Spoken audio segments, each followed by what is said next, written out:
For the third time this week, the HOA president drove straight through my ranch gate and destroyed my sick wife's healing garden. That was the morning I decided it would be the last time. It was 6:30 a.m. in rural Texas. I stood at my kitchen window with a cup of coffee as her white Lexus ripped through my private gate like it was a public road. Tires crushed the bluebonnets my wife planted during chemotherapy. My cattle scattered. Her oxygen machine on the porch suddenly cut out. She never even slowed down. What this HOA Karen didn't know was that I had spent the entire weekend installing solid steel bollards right across that driveway.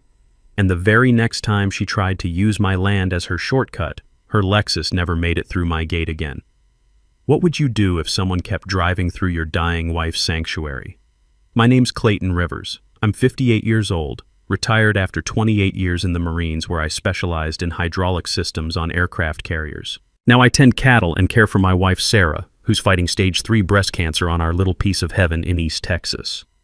We bought this ranch 5 years ago when Sarah got her diagnosis. The doctors said stress was her enemy, so we found 200 acres of rolling pasture with a creek running through it.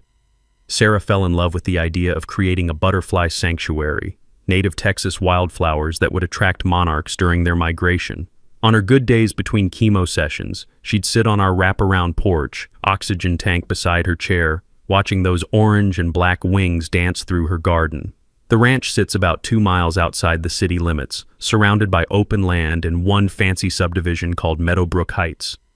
200 homes, all beige stucco with red tile roofs, where the HOA makes sure every mailbox is exactly the same shade of forest green. Our trouble started 3 months ago with Brenda Winchester, 52 years old, pharmaceutical sales manager, and the iron-fisted president of the Meadowbrook Heights HOA. This woman drives a white Lexus GX 470 with a blessed vanity plate and enough live, laugh, love bumper stickers to make you nauseous. One morning, I'm checking fence posts when I hear this ATV engine coming across my property. I follow the sound and find Brenda Winchester measuring my gate with a tape measure. She's wearing a navy business suit and high heels, completely out of place on a cattle ranch. "Ma'am, this is private property," I tell her, keeping my voice calm like the Marines taught me. "Could you please use the public access road?" She looks at me like I just asked her to eat dirt. "I've been using this road since before you moved here. There's a historical right-of-way to our water pump station. Deal with it." Now, I've dealt with roadside bombs in Afghanistan and drunk sailors on shore leave, but nothing prepared me for the pure entitlement in this woman's voice. She climbs back on her ATV and roars off toward the subdivision, leaving deep ruts in Sarah's carefully maintained gravel path. The smell of diesel exhaust hung in the air long after she disappeared.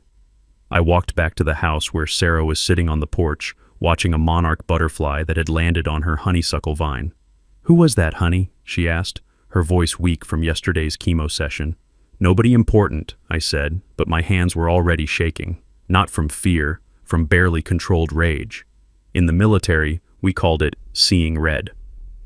When someone threatens what you're sworn to protect, every instinct screams to eliminate the threat.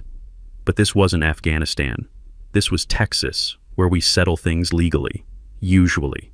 Over the next few weeks, Brenda escalated from ATV to SUV, claiming she needed efficiency to check the subdivision's water pump station. Every morning at exactly 7:15, that white Lexus would come tearing through my gate, past my house, through Sarah's garden, kicking up gravel and dust. The cattle learned to scatter when they heard her coming. Thunder, my prize Angus bull, jumped a fence section trying to get away and gashed his leg on the barbed wire. $800 in veterinary bills and scattered feed later, I was starting to understand this wasn't about water pumps. This was about control, about showing the locals who really runs things around here. Sarah stopped sitting on the porch during her treatments. "I feel like we're living in a fishbowl, honey," she told me one evening, tears in her eyes as she watched her trampled flowers. That night, I made myself a promise. Sarah's sanctuary was going to stay sacred, no matter what it cost me. 3 weeks into Brenda's daily invasions, she decided to up the ante. Every Tuesday became HOA inspection day, where she'd bring the entire board through my gate for what she called community tours. Picture this. 5 vehicles, 12 people, treating my ranch like it's some kind of public park. They'd climb out of their SUVs in their subdivision uniforms, khaki pants, polo shirts, and that special kind of confidence that comes from never being told no in your life. I watched from my kitchen window as Brenda led them around my property with a clipboard, pointing at fence posts and taking measurements like she was planning renovations.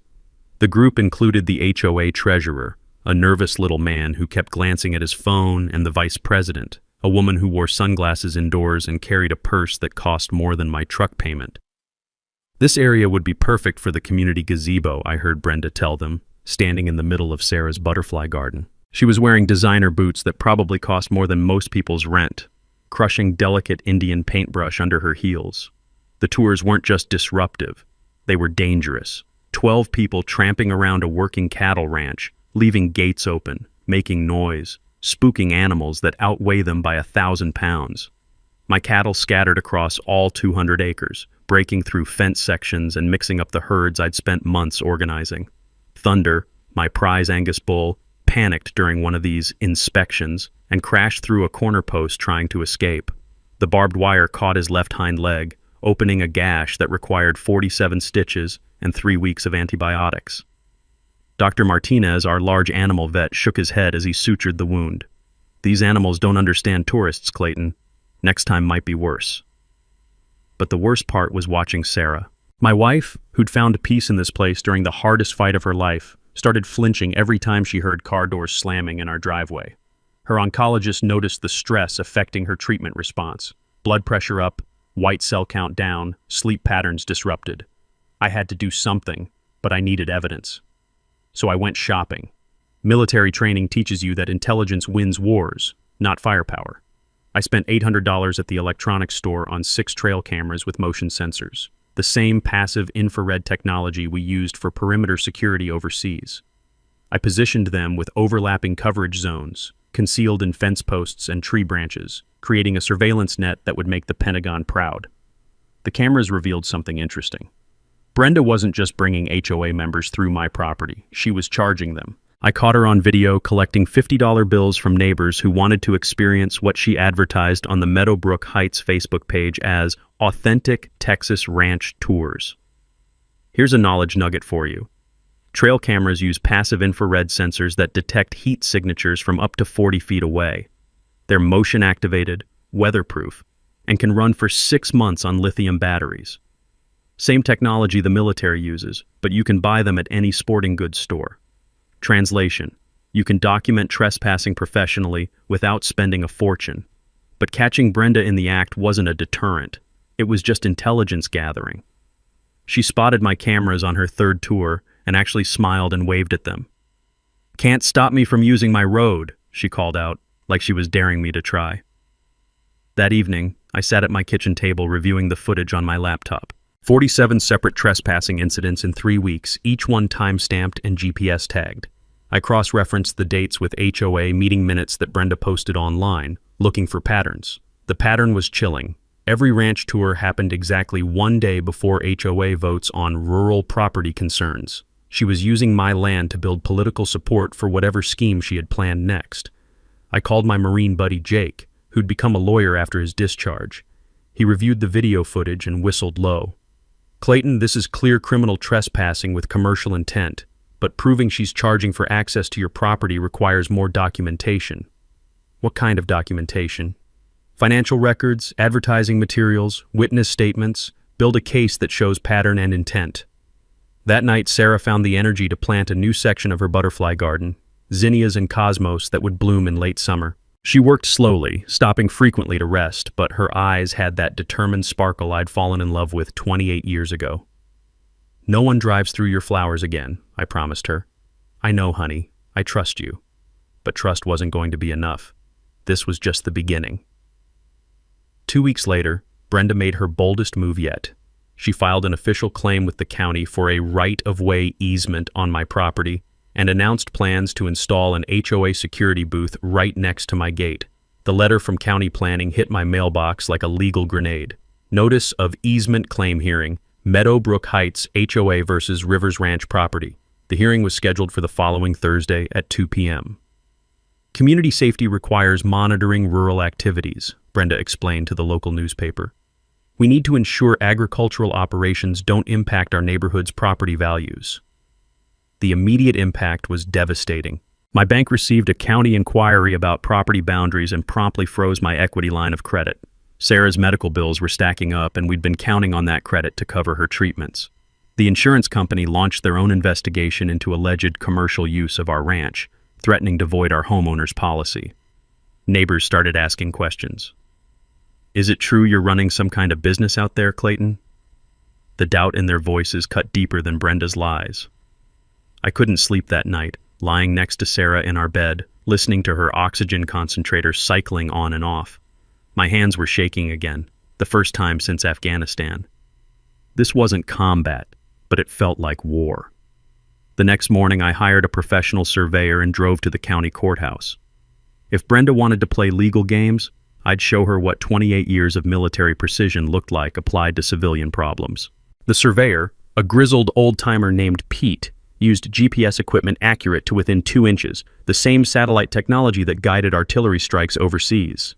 "This is military-grade surveying, Clayton. We'll know exactly where every boundary line runs." Here's something most people don't know.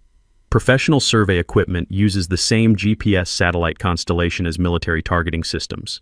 It can pinpoint property boundaries with surgical precision, and those measurements hold up in any court. Translation: when someone claims your land, get it surveyed professionally. Emotions don't win property disputes, documentation does. The courthouse smelled like old paper and disappointment.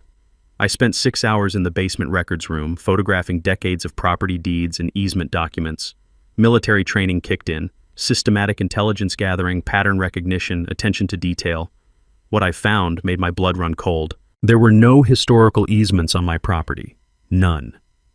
The previous owner had never granted access rights to anyone. That road existed because it was convenient, not because it was legal. But here's the mini twist. The survey revealed something Brenda didn't expect. Her precious HOA water line was illegally crossing 3 other properties besides mine. For 15 years, she'd been trespassing on multiple ranches, not just mine. I drove straight to my neighbors. Tom Henderson, who ran cattle on the section north of me. Maria Santos, whose family had owned their land for 4 generations. Bill Crawford, a retired teacher who raised quarter horses. "You're telling me this HOA line crosses my property without permission?" Tom asked, studying the survey maps spread across his kitchen table. 15 years of illegal trespassing, I confirmed. And I bet you never saw a penny in compensation. That's when the real story emerged. Brenda had been systematically intimidating all the rural property owners, threatening lawsuits, filing nuisance complaints, creating paper trails to justify her enforcement actions. She wasn't just targeting me, she was running a campaign against anyone who didn't fit her suburban vision. The county planning meeting was held in a sterile conference room with fluorescent lights that hummed like angry wasps. Brenda arrived in her Navy business suit, carrying a leather portfolio and radiating the confidence of someone who'd never lost a fight. I came in my cleanest jeans, carrying a banker's box full of documentation. "Mr. Rivers," the planning director said, "Mrs. Winchester claims historical usage rights to access community water infrastructure." I opened my box. "Sir, I've got 40 years of property records, professional survey documentation, and evidence that no such easement has ever existed. Furthermore, I can prove the HOA's water system is illegally crossing multiple private properties without compensation or permission." Brenda's face went white. That's impossible. We have documentation." "Ma'am, I'd be very interested to see that documentation."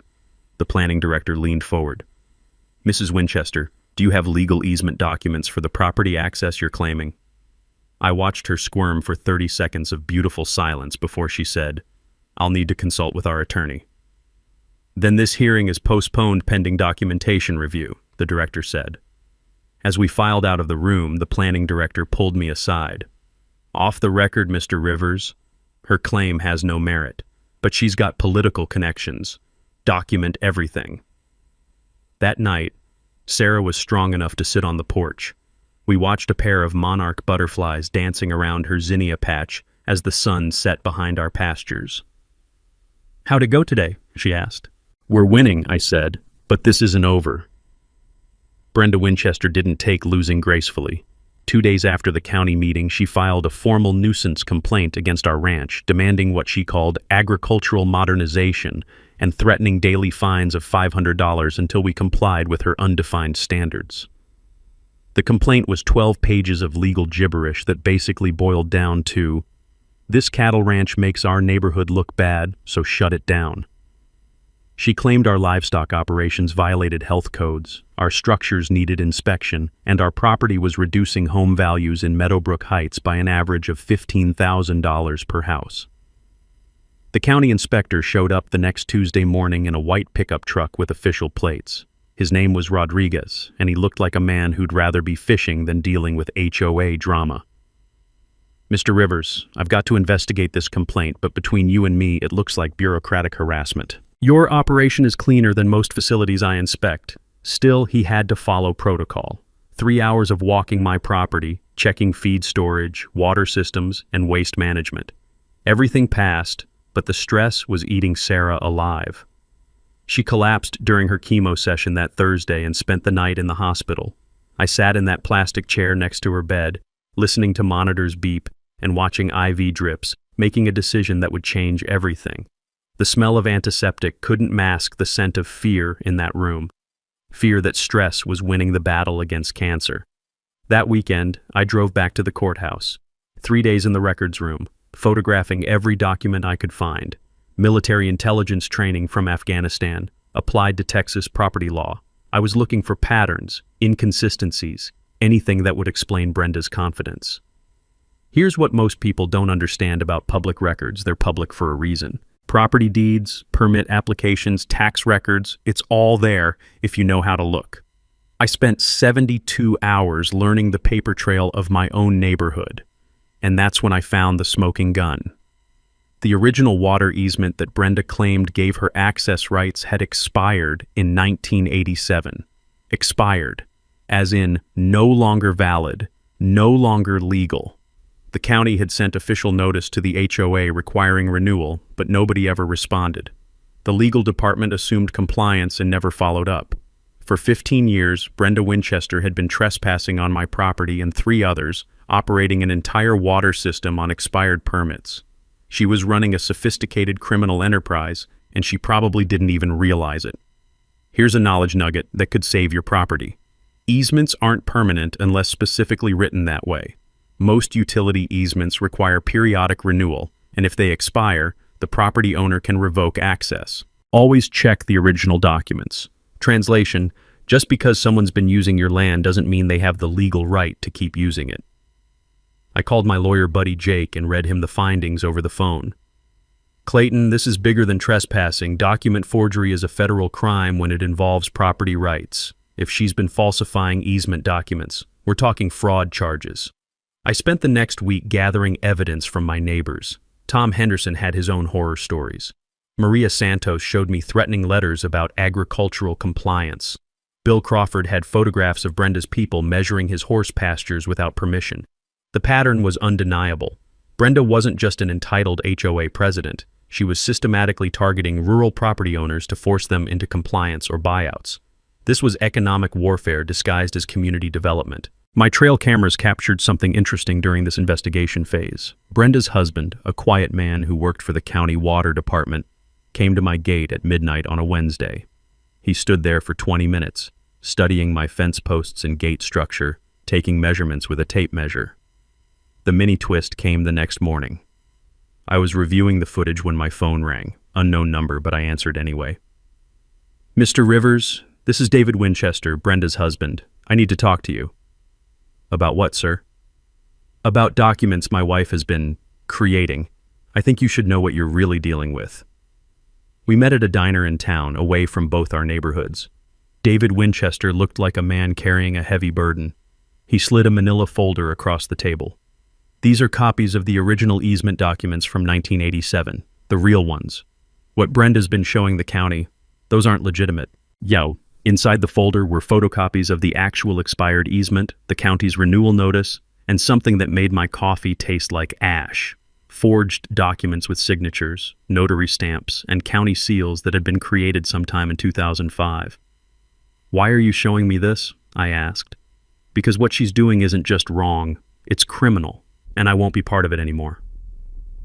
That night, Sarah was strong enough to plant bulbs for next spring's flowers. As we worked together in the fading light, I told her what I'd learned. So she's been lying to everyone? For 15 years. What happens now? I looked at those bulbs in the dark soil, thinking about flowers that would bloom long after this war was over. Now we finish this. The criminal conspiracy was even worse than I'd imagined. David Winchester's documents told a story of systematic fraud that went back nearly 2 decades. In 1987, the original water easement across my property and 3 others had expired exactly as scheduled. The county sent certified letters requiring renewal applications, proper compensation, and updated legal agreements, standard procedure for infrastructure crossing private property. The HOA never responded, not a single letter, phone call, or filing. From 1988 to 2003, they operated their entire water system illegally, hoping nobody would notice or care. Small-town bureaucracy being what it is, they were right.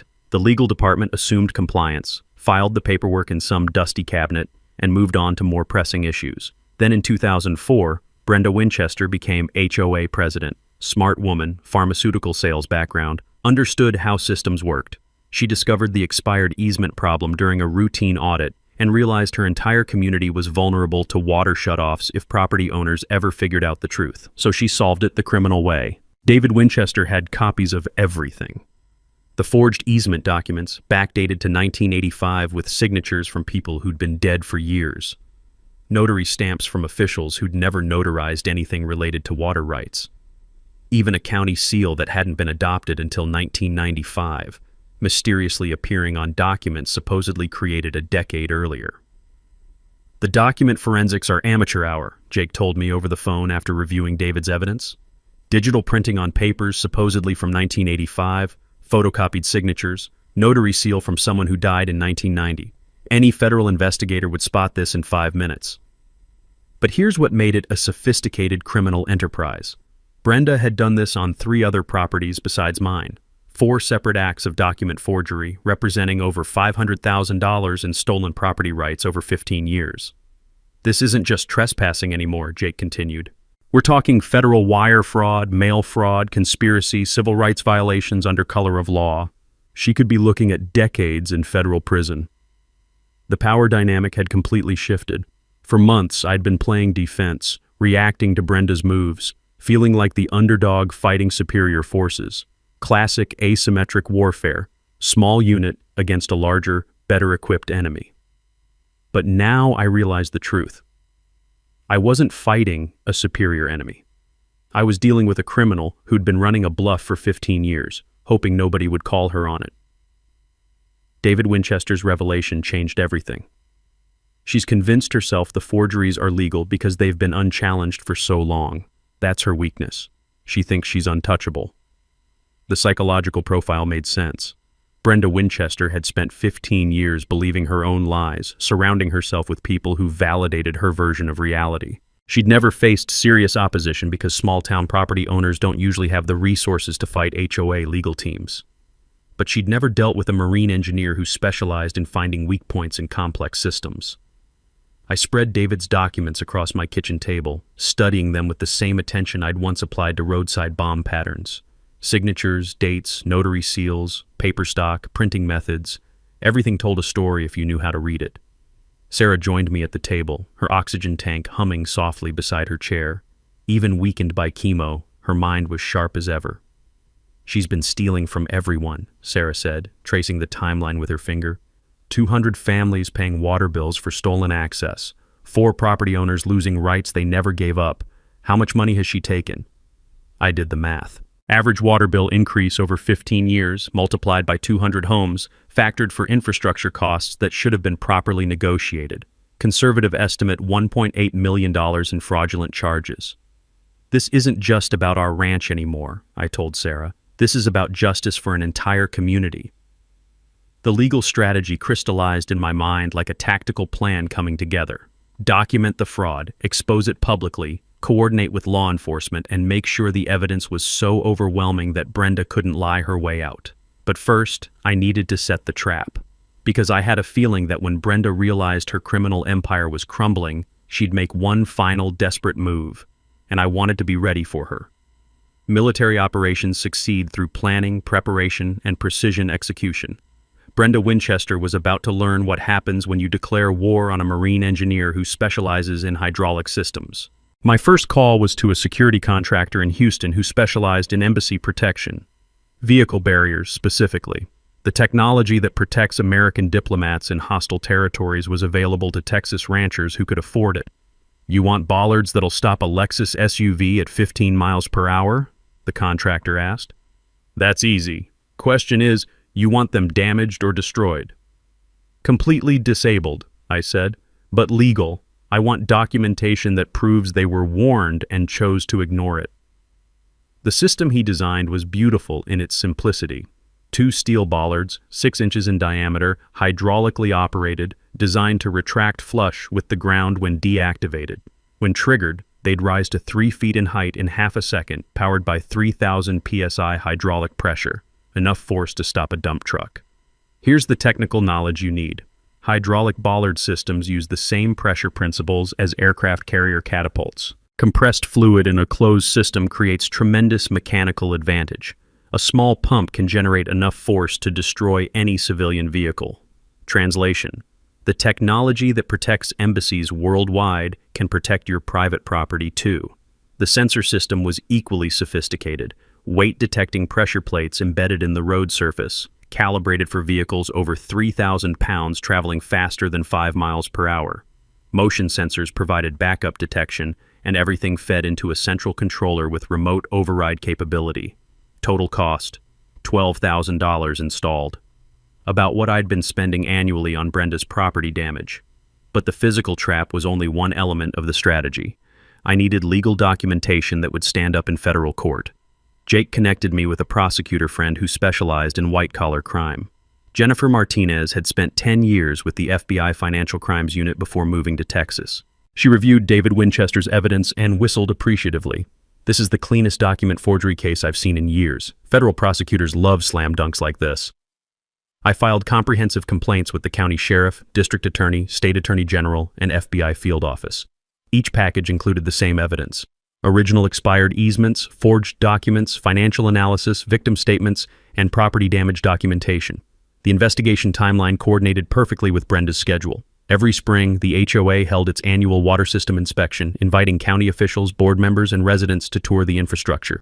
Public relations exercise to justify their management fees. This year's inspection was scheduled for April 15th. Perfect opportunity for maximum exposure. I recruited allies systematically: Tom Henderson, Maria Santos, and Bill Crawford, the other property owners affected by Brenda's fraud. The local veterans organization who'd been looking for a good fight since the VA hospital controversy. Our County Ranchers Association, always eager to oppose suburban development pressure. Jennifer Martinez arranged for federal investigators to monitor the situation. We can't arrest her until she commits a federal crime in our presence, but document forgery gives us jurisdiction once the evidence is solid. The media strategy was equally important. Our local newspaper editor, a crusty old-timer named Pete Hoffman, had been suspicious of HOA politics for years. He agreed to investigate the water fraud story, pending a triggering event that would justify front-page coverage. I installed the bollard system on a Tuesday morning. Professional installation crew, permits filed with the county, warning signs posted according to state requirements. Private property, authorized vehicles only, security measures in place. The bollards were invisible when retracted, just 2 circular covers flush with the gravel road. But the control system in my house showed their status on a laptop screen. Armed, sensors active, hydraulic pressure nominal. High-resolution cameras covered every angle, motion-activated, infrared-capable, 4K video with audio recording, tamper-proof housing, encrypted wireless transmission to cloud storage, admissible in federal court. Sarah helped me test the system that evening, driving her small Honda over the sensors at various speeds.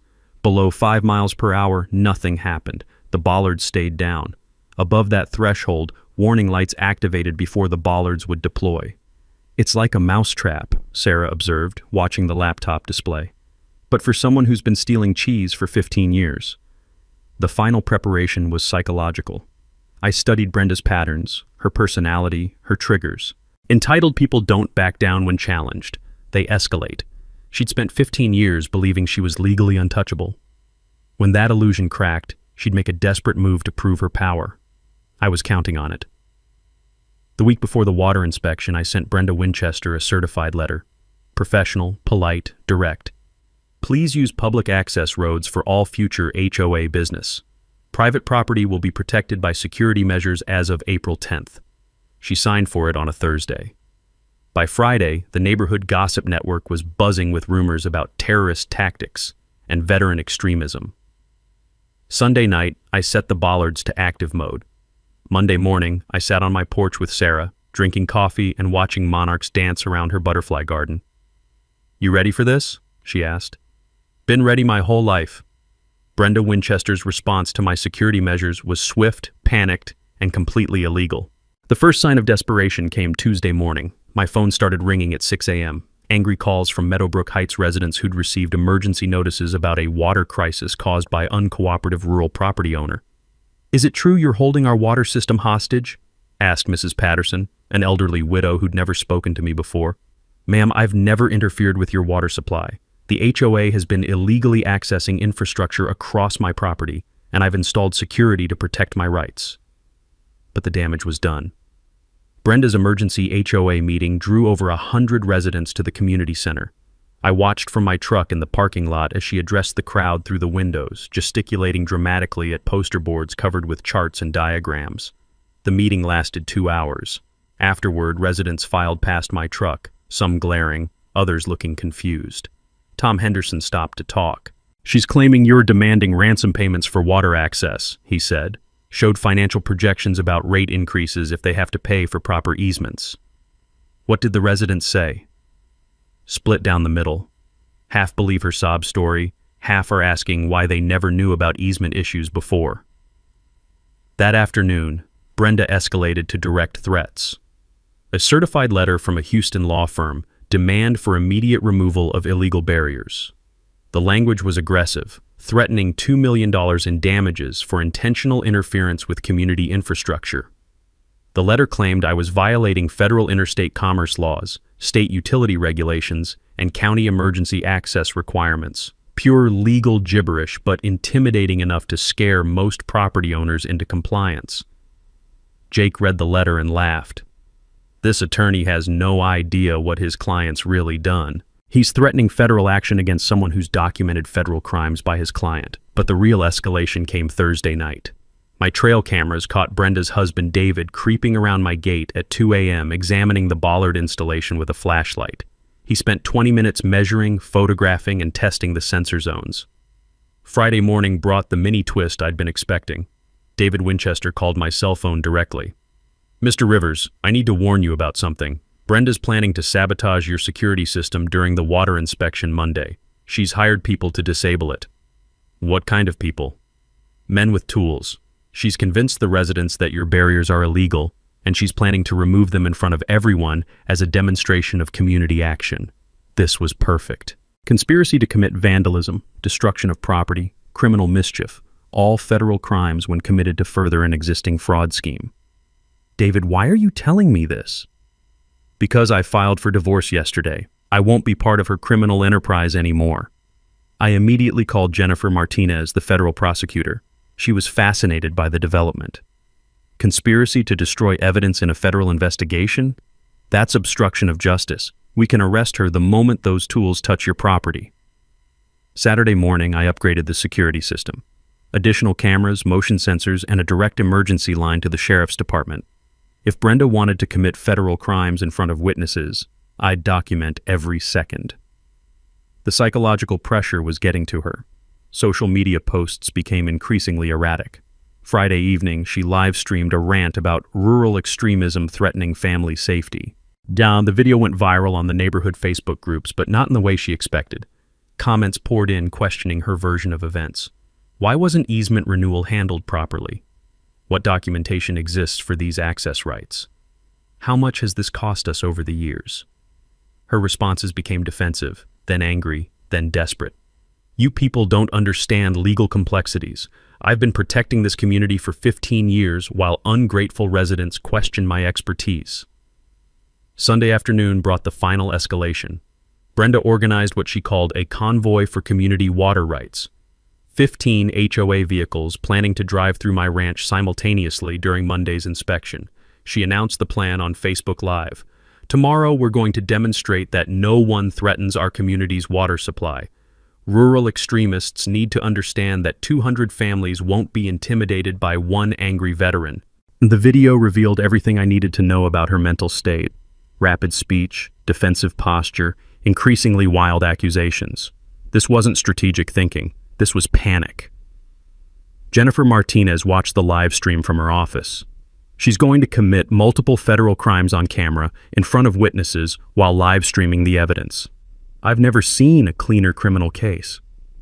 That evening, Sarah and I sat on the porch, watching her butterfly garden bloom in the fading light.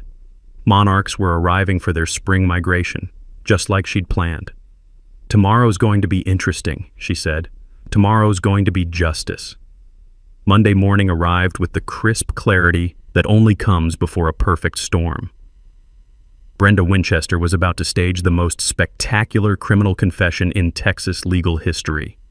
Her convoy assembled in the Meadowbrook Heights parking lot at 9 a.m. 15 vehicles ranging from soccer mom SUVs to pickup trucks borrowed for the occasion. Brenda had recruited not just HOA board members, but residents convinced they were fighting for their water rights. I watched through binoculars from my porch as she addressed the group like a general preparing for battle.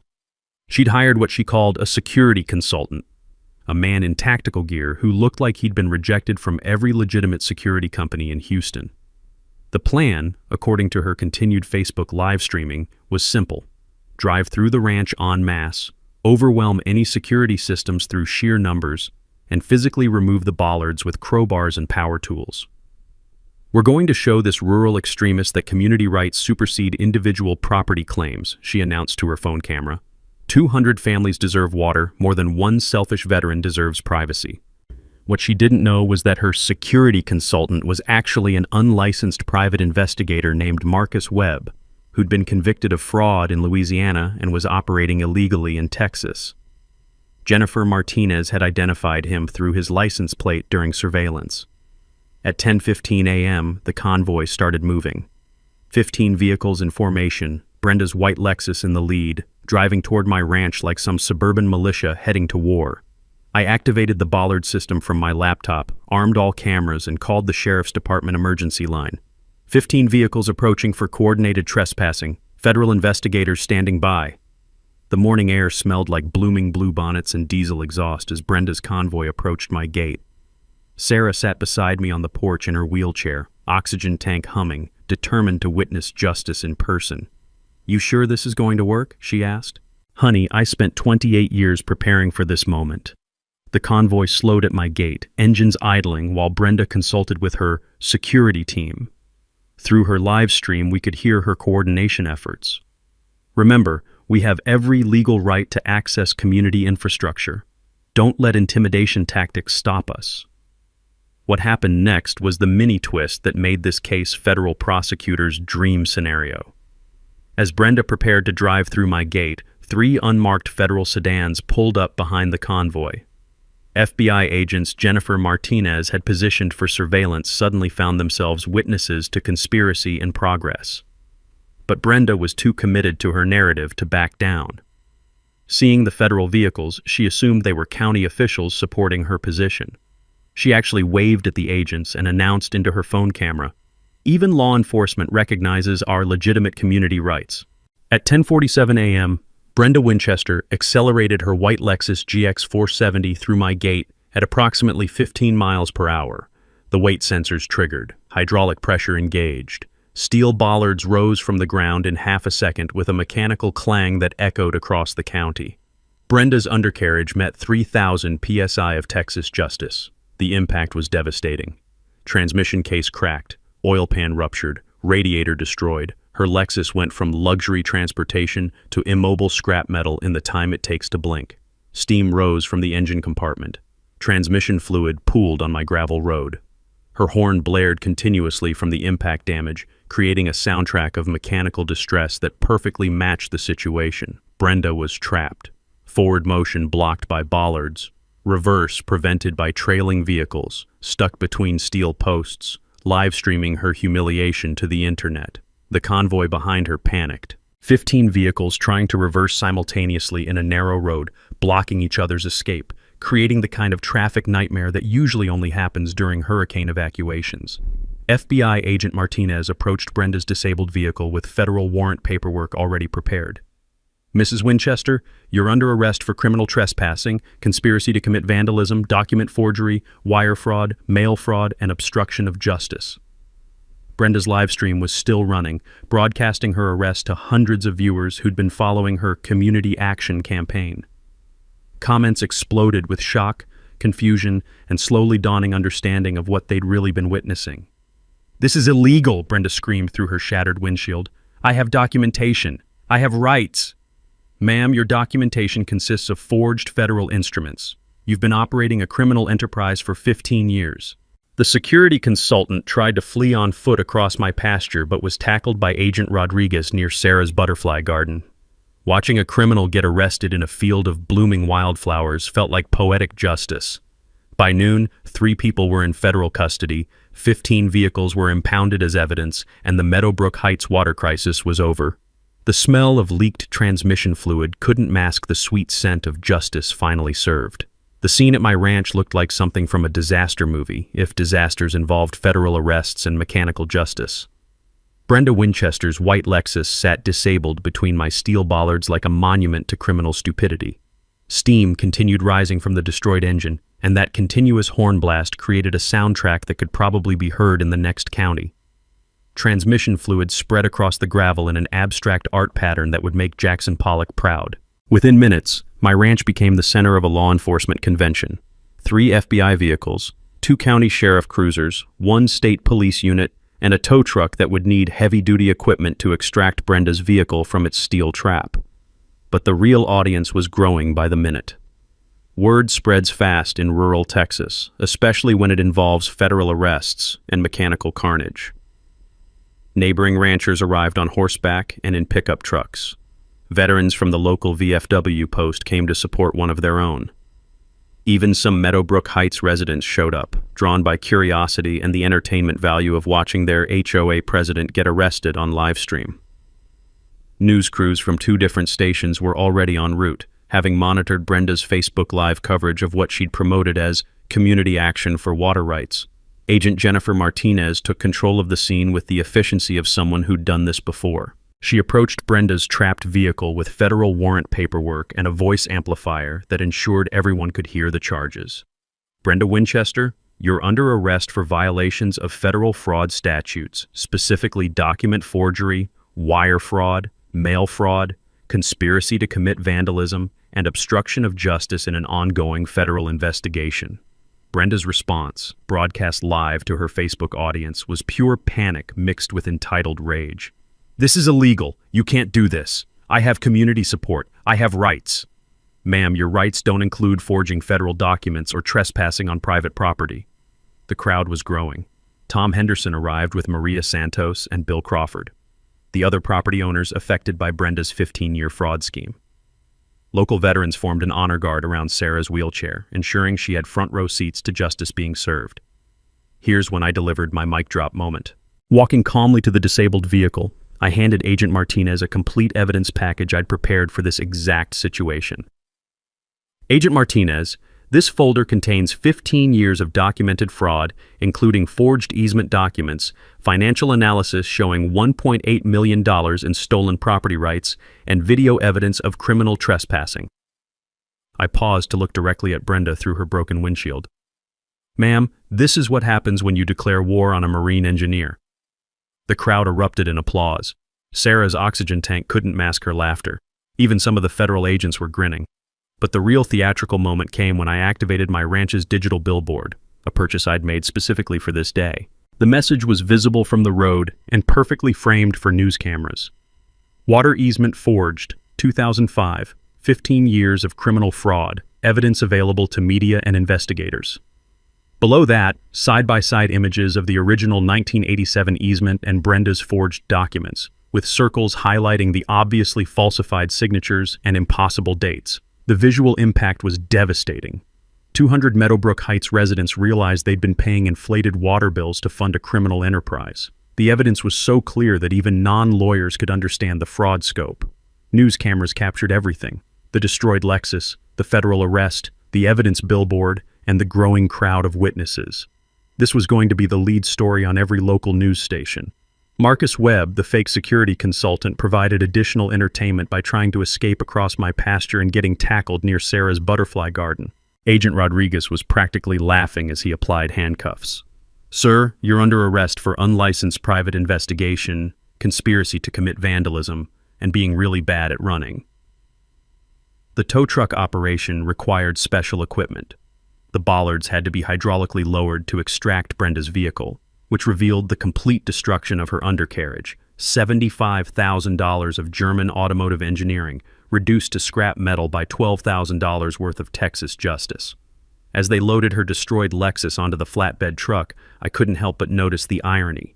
Her blessed license plate was now bracketed by bollard scratches, and her "Live, Laugh, Love" bumper sticker was hanging by one corner. The crowd stayed for over an hour, watching the evidence collection, talking to reporters, and sharing stories about 15 years of HOA harassment that finally made sense. This wasn't just about one criminal. It was about a community discovering they'd been victims of systematic fraud.